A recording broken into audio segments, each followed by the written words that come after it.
Welcome everyone. What we're going to be doing today is beginning an overlook of the Bible. I'm going to take you through the Old Testament today. If we don't get through all of it, we'll pick up next week because we have started late because of our explanation earlier. If you've got any questions at any time, pop your hand up. And then I'll either repeat your question for the sake of the video or I'll put the microphone in front of your face, depending. But it's great because we just want to get our understanding increased. This is an overview. It's going to be quite a brief overview. I'm not going to go into heaps of detail, but the point of it is for some people, this book is quite daunting, and they're like, I don't know where to start. I don't know what's in it. I don't understand it. I just open it randomly, and I don't really understand what I'm reading. And so the overview is to help give context and be like, okay, I've got a bit of understanding now. It makes sense what I'm reading to a way better level. And now I can do something with it that's a little bit more sensical. Okay? So that's the point of today. The Bible is actually a library. So the word Bible means it comes from the Greek root word for library. So it's actually a book of 66 books. And 40 different people were a part of writing that, at least, possibly more. But as best we know, 40 different authors. God is the overall author, but he used 40 different people to capture the content into the book for us. So you can see it was written in 3 different continents and 3 different languages. So the oldest language was Hebrew. Aramaic was also used, which is similar to Hebrew. And then Greek, by the time of Jesus, was the normal language, just as English is the main language today. In the time of Jesus, Greek was the main language because the Greeks had conquered most of that world, and then when the Romans took over, they continued with the Greek language. It was written over a period of 1,500 years, but it's older than that. And there's one theme, and it's all about Jesus. Even in the Old Testament. Some people think Jesus only started at his birth, but he is in the Old Testament, and the Old Testament talks about him. It just doesn't use the word Jesus.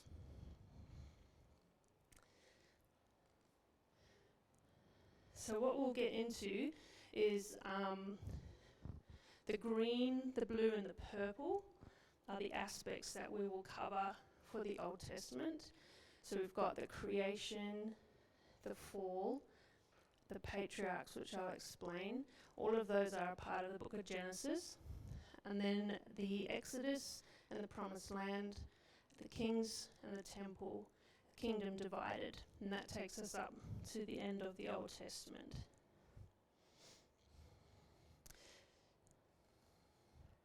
Here are the books.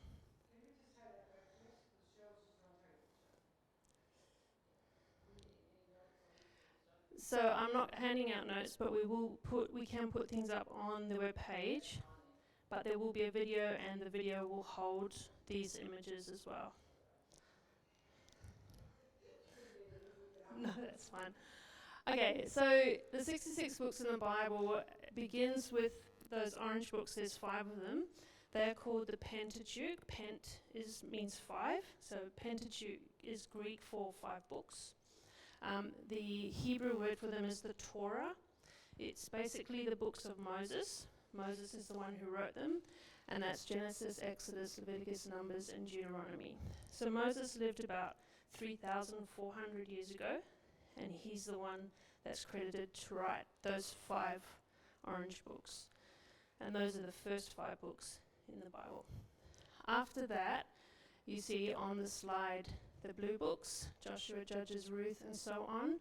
Those are all historical books, and they are mostly in order. So when we read the Bible, if you were to read from Genesis right through to Esther, it's mostly in order, historically. But after Esther, it goes all over the place, okay? After Esther, you've got Job, Psalms, Proverbs, Ecclesiastes, Song of Solomon, and they're all kind of poetic, and they belong to different people wrote them at different times. So Job was probably around the same time as Abraham, so he's early in the time of Genesis. Psalms was mostly written by David, so during the time of the kings, and Proverbs, Ecclesiastes, Song of Solomon, mostly written by Solomon, who was David's son, so during the time of the kings. And then you've got the pink books, which are the major prophets, and the green books, which are the minor prophets. And so basically the rest of the Old Testament is all prophetic writings, and they're named after who wrote them. Okay, so if it says Isaiah, it's because Isaiah was the one that was writing it. And they all lived at different times during the kings. Okay, so those blue books, you can see in the middle it says 1st Kings, 2nd Kings, Chronicles. All those prophets at the bottom lived during different times of the kings. So we'll go into that a little bit. And then after the green books comes the New Testament, so we'll look at that another day. Any questions so far? Okay, here's a really cool slide. This arc is about the prophecies in the Old Testament on the right-hand side that were fulfilled by Jesus on the left-hand side. So the start of the arc are all the times in the Old Testament where something was written, usually by a prophet, that has got something to do with Jesus, and then Jesus fulfilled it on the left-hand side in the New Testament. So you can see that there's a huge amount of prophecies and prophecies fulfilled that Jesus was a part of. And that's why we see him so much in the Old Testament. The story of the Bible is pointing to Jesus, and then Jesus fulfills that call on his life. So, we'll start with the green, which is the book of Genesis. Like I said, Moses wrote these. He lived 3,400 years ago. Genesis is about the beginning of history. So it's about when God made the world, so it's got the creation. The Bible, if you take it literally, the creation happened about 6,000 years ago.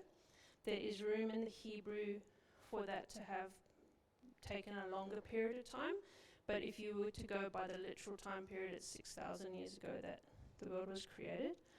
And that was with the first humans, which was Adam and Eve. And then God gave them the opportunity to choose him or to not choose him. So to choose obedience unto God, or to choose obedience unto themselves or unto other creatures. And that's when they chose obedience unto the snake, which was the devil. So they gave up their relationship with the Lord and their trust in the Lord, and they put that trust outside of the Lord, which is sin. Okay, so Adam and Eve had dominion and authority over the earth, and when they put their trust elsewhere, they gave up that dominion and authority to the devil. So that brought in brokenness and sin into the world. So we call that the fall, because everything began to crash and burn. So in the book of Genesis, it tracks how quickly things got bad after the fall, and then God created he needed to bring justice, because God is just and his character doesn't change. He needed to bring justice, and at that time there was not a sacrifice that could cover the sin that was happening in the world. So the justice that had to come was the flood.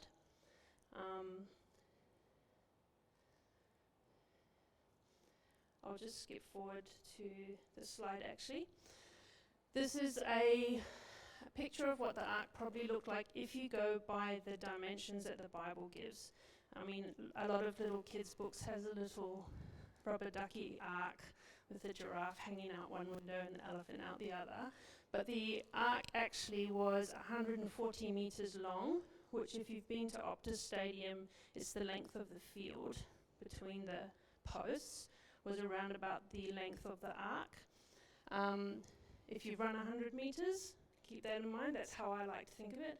100 metre sprint plus another 40 metres. So it's almost like 1.5 100-metre sprints is the length of the arc. And then 23 metres wide and 14 metres high. This roof is about 3 metres, so you're looking at about 3 to 4 stories high and 23 metres wide. So the shape of it was more like a crunchy bar, like long, slender and tall. It's what a lot of the ocean liners are built off a similar structure, because it's actually the most perfect shape for a large boat.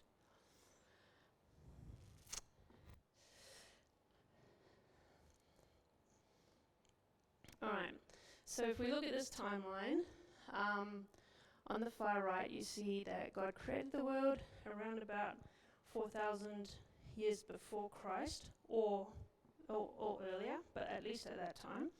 And then Noah's flood, you can see underneath the line where it says Noah and it goes downwards. So it was around about 1,500 years after the creation is when the flood happened. And then you see the Tower of Babel.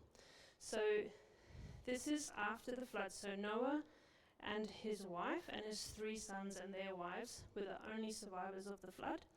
And then they populated the world from there. And then there was this movement amongst people. They all spoke the same language. There was this movement amongst people to, again, turn away from God and build their own sort of stairway to heaven type thing, idolatry of power, things like that. And God could see that it was going to go downhill fast, and so he came up with a plan to slow it down. And the plan was to mix up the languages. So in Genesis, I think it's chapter 11, it talks about that. And on this diagram you can see it says Ham in green, it says Shem in yellow, and it says Japheth in red. Those are the names of Noah's 3 sons. And when you look at the table of nations in Genesis 11, it looks like God confusing the languages based on family groups. And so the family groups of Noah's son Ham spread more into Africa. The family groups of Shem were more in the Middle East, and Japheth was more in the north and into Europe.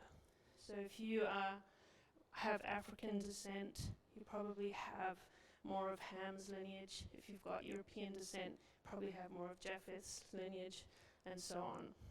But all of us will have a bit of a mixture. But this was how the language groups began and started dispersing throughout the world. Then you can see that it says Abraham on the black line. So Abraham was part of the descendants of Shem in yellow. And God decided, okay, I'm going to start bringing my plan of redemption into the world now, and I'm going to choose a family and work through that family. So he chose Abraham, and he asked Abraham to move from where he lived and to move and journey to this land called Canaan. So Abraham initially lived in Ur, which is on the far left, and it's near Babylon. And Abraham journeyed right up the river system, up to near where Turkey is, and then down by the Mediterranean, where the green area is, and that's where Israel is today. And in those days it was called Canaan. The land there was called Canaan. And God said, I'm giving you this land. And then he said, but the sin of the Canaanite people is not yet maxed out, so you're not allowed to have the land yet, but it is your land. So Abraham lived there. He bought some territory off some of the people so he could bury people in his family, but he never conquered that land because God had said the sin of this people is not complete. Abraham had descendants, so he had a son whose name was Isaac, and then Isaac had a son whose name was Jacob, and Jacob wrestled with God at one stage, and God renamed him Israel. So the name Israel for the nation actually comes from a person. So it's all the descendants from this person is why we call them Israelites. So it was Abraham's son Isaac and Isaac's son Jacob, and Jacob was renamed to Israel. Israel had 12 sons. Here they all are. And he had them to 4 different women. So he actually had a favourite woman, and her name was Rachel. And so he wanted to marry Rachel. And Rachel's father didn't want him to marry Rachel because Rachel was the younger daughter, and he wanted the older daughter to be married off first. So he actually tricked Jacob, and he put wedding garb on the older daughter, and he married the older daughter without realizing until after the marriage ceremony. So her name was Leah. And then the father said, well, you can still marry Rachel as well, but you have to do some more work for me. So he ended up working 14 years so he could marry Rachel. So he was married to both Leah and Rachel. And Leah gave him children really easily. So you can see that Leah had 6 sons. There were also some daughters. So Leah had 6 sons. Meanwhile, Rachel didn't have any children at all and was very embarrassed about it. And Leah was teasing her because Leah was the one that didn't feel loved, and yet she was the one having children. So she was like playing some power games. She was saying, I'm the one with the children. God's blessing me. And so Rachel decided to say to her husband, well, you can have my maid, sleep with my maid, and any children that she has, it's as if it's they're my children.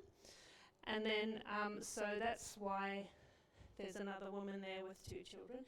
And then Leah got jealous of that idea, so she also gave her maid. So it's the 2 wives and the 2 maids. And then eventually, Rachel fell pregnant. And Rachel's first son was Joseph. You may have heard of the story of Joseph and the Technicolor Dreamcoat, or what was it, Jason Donovan was in that play, or whatever.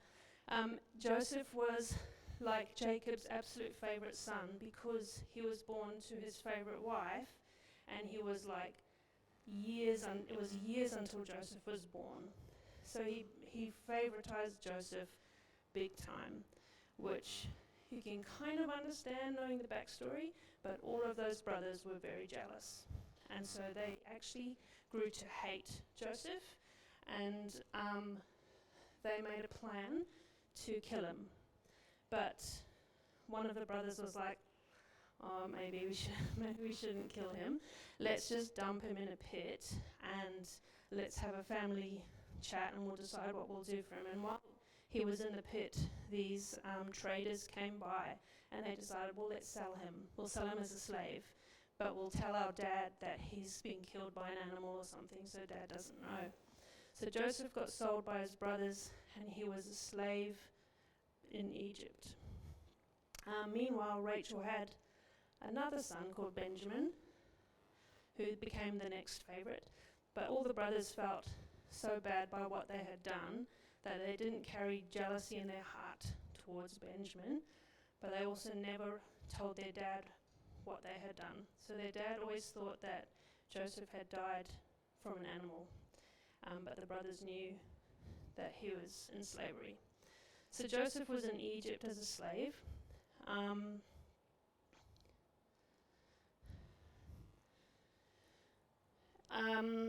You can see on the slide here it says Jacob, and then underneath it says 1,898 years, around about, before Jesus was born, Joseph was sold to Egypt by his brothers. So it's quite a cool story. It's the last part of Genesis, reading about the life of Joseph. But what happened is he went from slavery into becoming like the prime minister of Egypt. God really blessed him. Meanwhile, there was a huge famine in Canaan, and so his brothers came to Egypt to escape the famine. And Joseph forgave his brothers, and he welcomed the family into Egypt. And so they ended up moving to Egypt, and that was awesome, except for it's not the land that God gave Abraham. And for 400 years, they lived in Egypt, and then the Egyptians started making them slaves, and so on. So you have the 12 sons of Jacob. Now they all live in Egypt. They have children, so on, so on. So they became 12 tribes. So these are the names of the 12 tribes of Israel.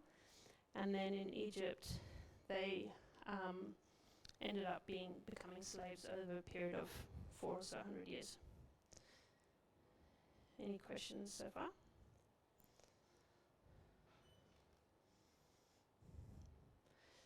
All right, we'll go back to this slide actually.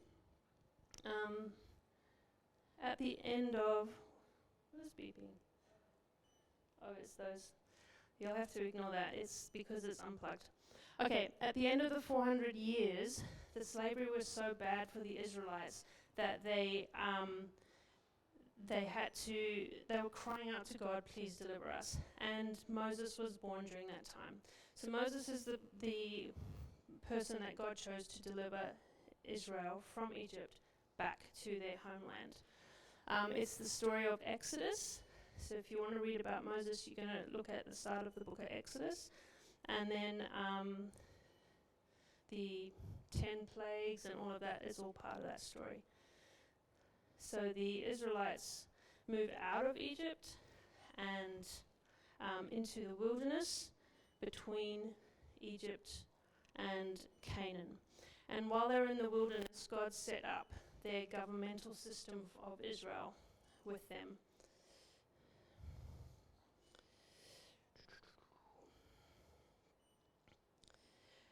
Okay, so that governmental system is in your Bible as well. So if you read the book of Leviticus, it starts with the word Levi.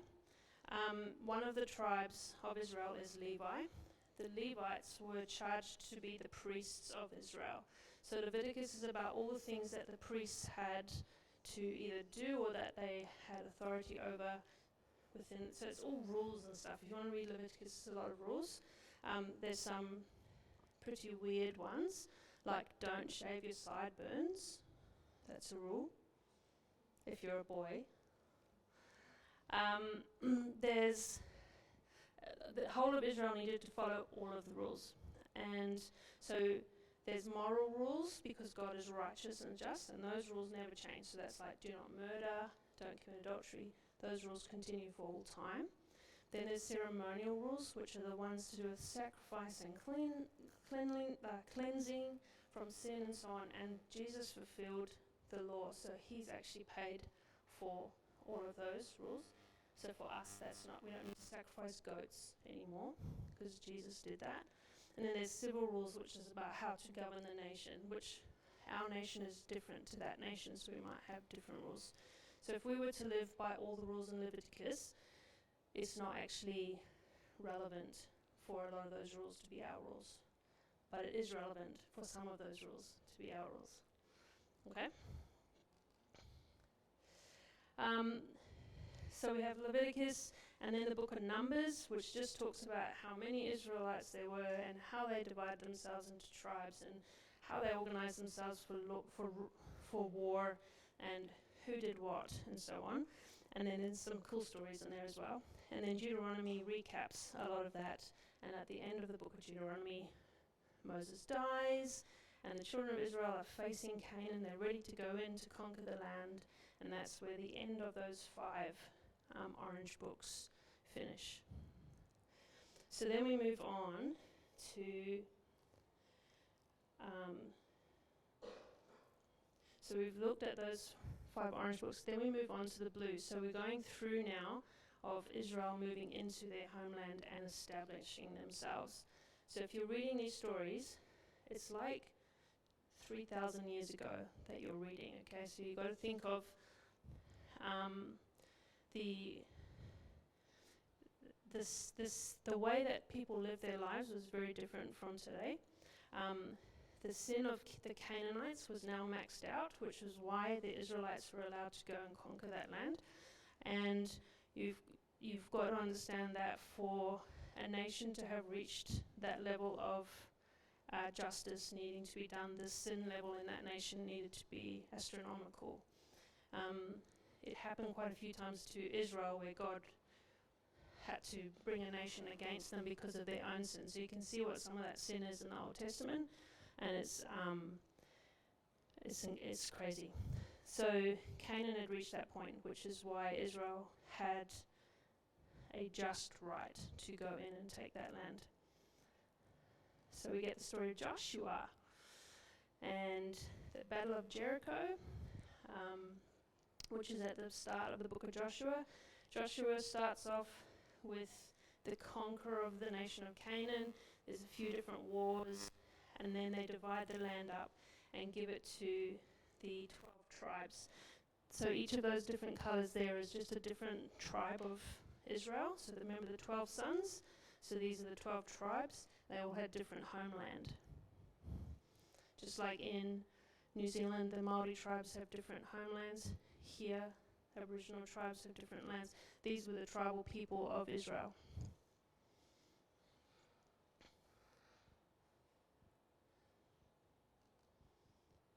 So we have done the green now, and we've done the blue where it talks about Abraham, Isaac, Jacob, and Joseph, and that's the end of Genesis. And now we've done the Exodus and entering the Promised Land, and so we're in that second phase of blue in the Bible.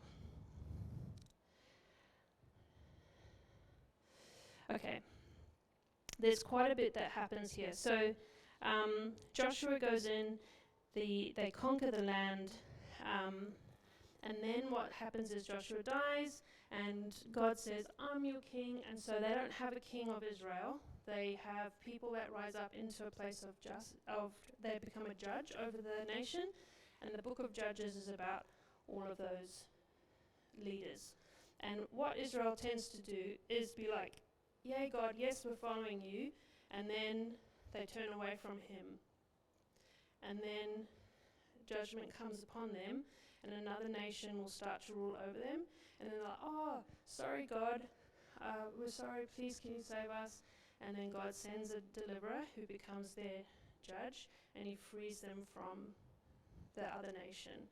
And then they live in that nice sort of, oh, this is great, we've got our judge, we own our own land again, and then they turn away from God, and then the whole cycle just repeats itself over and over and over and over again. So Judges is full of stories. So the story of Samson was one of the judges. The story of Gideon was one of the judges.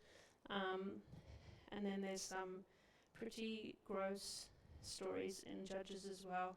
If you want to read the worst, grossest story in the Bible, it's in one of the final, near the back of the book of Judges. And if you are brave enough, you can go and look for it. But it really shows you how normal gross things were. After the book of Judges, you have the book of Ruth.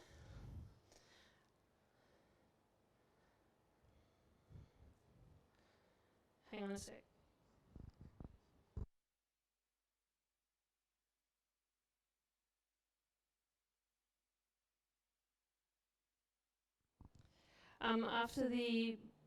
So the book of Ruth happens inside the time of the judges at some stage. We don't know who the judge was, but Ruth happens in that time, and it's a beautiful little love story that's 4 chapters long, and it's really nice, and everyone's happy. And it's just such a relief. It's like, oh, good things also happen. That's great. Then, after the book of Ruth, you come across Samuel. So you can see Samuel on this image. Samuel is the last of the judges, and he is also a prophet. So the people during his time are like, we don't want judges anymore. We want a king, like every other nation has a king. We want a king. And Samuel was angry on God's behalf because God was their king, and it was as if the people were saying, God's not good enough. We don't want God. We want a human to be our king. But God said to them, it's okay, Samuel. let them have what they want. So that brings us to the end of the time of the judges and the beginning of the time of the kings. And before we move on, how about you all stand and have a stretch?